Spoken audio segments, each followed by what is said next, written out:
से हम लोग मिल रहे हैं how to convert your negative thoughts into positive energy में। तो अभी तक हम लोगों ने 5 पार्ट कवर कर लिए। उसमें सबसे पहले पार्ट में हम लोगों ने सीखा था how to convert your jealousy into inspiration. Second part में हम लोगों ने सीखा था how to convert your fear of change into adventure. Third में हम लोगों ने सीखा था how to convert your ego into humility. उसके बाद वाले पार्ट में हम लोगों ने सीखा था how to convert your despair into hope.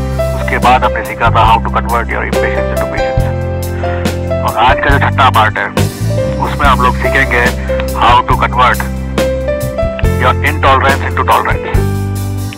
तो इनटॉलरेंस का मतलब क्या होता है, पहले हमें वो समझना होगा। इनटॉलरेंस का मतलब ये होता है कि हम जो चीज जिस तरीके से करते हैं, कोई भी काम किसी तरीके से करते हैं, किसी कल्चर को फॉलो करते हैं या किसी बिजनेस को करने का तरीका होता है, फैमिली चलाने का तरीका होता है, वो आप जब करते हैं और कोई दूसरा आदमी जो हमारे से कनेक्टेड है वो अगर उस तरीके से नहीं करता है तो उसकी वजह से इनटॉलरेंस होता है। यानी हम सहन नहीं कर पाते हैं कि जो जिस तरीके से हम जिस तरीके से जो काम कर रहे हैं, इतने दिन से करते आए हुए हैं, या हमें जो तरीका पता है उस तरीके से अगर कोई दूसरा बंदा जिसको हम चाहे जानते हो या ना जानते हो और उसको हम बताते हैं कि काम को इस तरीके से करो और वो नहीं करता है तो इनटॉलरेंस होता है। यानी सहिष्णुता कम हो जाती है, सहन नहीं कर पाता।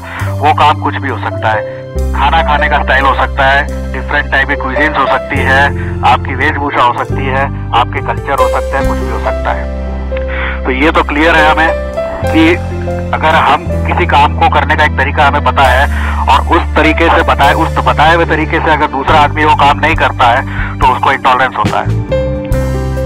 इंटॉलरेंस से होता है क्या? इंटॉलरेंस से ये होता है कि हम डिफरेंट टाइप के जो काम करने के तरीके हैं ना उसको देख पाते हैं ना उसको सीख पाते हैं। प्लस ये भी होता है कि हमने जिस आदमी को जो काम दिया है उसमें हम बार बार इंटरफेयर करते हैं तो काम भी बिगड़ जाता है। काफी बार ऐसा ही होता है। इंटॉलरेंस से डैमेज ही होता है, हमें तो होता है, हमारे आसपास वालों को होता है, सबको होता है इसमें डैमेज।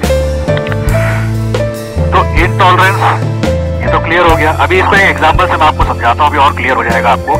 अभी एक घर में एक आदमी है और उसका लड़का है। आदमी मान लीजिए कोई एक रेप्यूटेड डॉक्टर है या कोई इंजीनियर है या फिर कोई अच्छी पोजीशन पे है, तो वो आदमी चाहेगा कि मेरा जो लड़का है वो भी उसी के जैसा, यानी कि कोई इंजीनियर या डॉक्टर या इस तरह का कुछ बने, ऐसा वो चाहता है। और वो उसके पीछे पड़ जाता, लड़के के पीछे, कि तू कुछ भी कर, तू डॉक्टर को बनना है, क्योंकि मैं भी डॉक्टर था, तुझे भी डॉक्टर बनना है और तुझे और नाम कमाना है, ऐसा वो सोचता रहता है।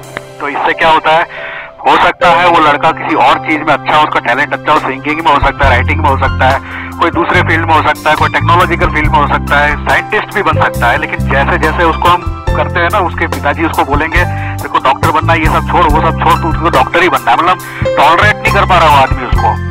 वो आदमी एक्चुअली आप सोचिए, एक एग्जाम्पल में जो आपको दिया कि वो आदमी उसको एक्चुअली टॉलरेट ही नहीं कर पा रहा है। तो इससे क्या होता है, बच्चे का लाइफ खराब होने का तो चल ही रहा है, प्लस आदमी का भी गड़बड़ हो रहा है।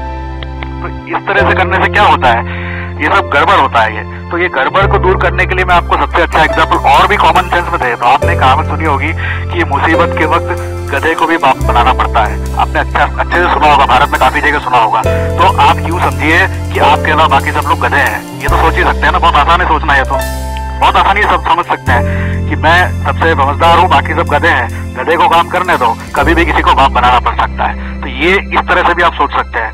तो इससे क्या होगा, आप टॉलरेट करेंगे तो आपको नए नए कल्चर्स देखने को मिलेंगे। अब भारत में तो टॉलरेंस में इतना अच्छा है कि यहाँ पे बर्गर, पिज्जा, चाउमीन, नूडल्स, सब तरह के विदेशी खाने भी लोग बाग डाइजेस्ट कर पाते हैं।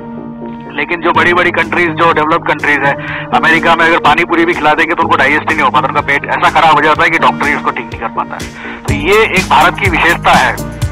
टॉलरेंस जो होती है ना, टॉलरेंस पावर जो है ना, ये भारत की विशेषता है। इसमें हम लोगों को बहुत ज्यादा समझने, ये तो मैं वर्ड्स देकर थोड़ा आपको बता रहा हूँ, प्रैक्टिकली आप भारत में बहुत अच्छे से देख पाते होंगे इस चीज को। तो ऐसे सोचिए आप, या तो फिर आप ये समझिए कि आप सबसे ज्यादा समझदार है, बाकियों को कुछ पता नहीं है, तो उनको काम करने दीजिए। आपका काम हो जाना चाहिए, बस इसको आपको ये ध्यान में रखना है। वो कैसे कर रहा है दैट डजंट मैटर। आपने जो काम बताया किसी को भी, तो वो काम होने से मतलब होना चाहिए आपका। या फिर वो भी नहीं सोच पाते हैं तो आप ये सोचिए कि सब लोग गधे हैं और मुसीबत के वक्त गधे को भी बाप बनाना पड़ता है। तो आप ऐसे भी सोच सकते हैं। तो इस तरह से हमारा ये पार्ट खत्म होता है कि इनटॉलरेंस को टॉलरेंस में बहुत इजीली कन्वर्ट किया जा सकता है। कि उसमें यही आपका समरी निकलता है कि जो आदमी जैसे काम कर रहा है उसको करने दीजिए, उसमें इंटरफेयर मत कीजिए। आपको बस आउटपुट से लेना देना होना चाहिए, जो काम आपने दिया टाइमली और वैसा आउटपुट होना चाहिए, बस उसी से लेना देना चाहिए। उसको कैसे भी काम करना है वो उसका लुकआउट है। हाँ, वो अगर आपसे कुछ परमिशन या कुछ एडवाइस सीख कर रहा है तो आप उसको दीजिए, आपसे कुछ पूछताछ कर रहा है तो वो दे सकते हैं आप, अदरवाइज अपना मत दीजिए, वरना वो जैसे काम कर रहा हो काम करना बंद कर देगा, आपका भी काम बिगड़ जाएगा। तो thank you very much, thanks for watching this part.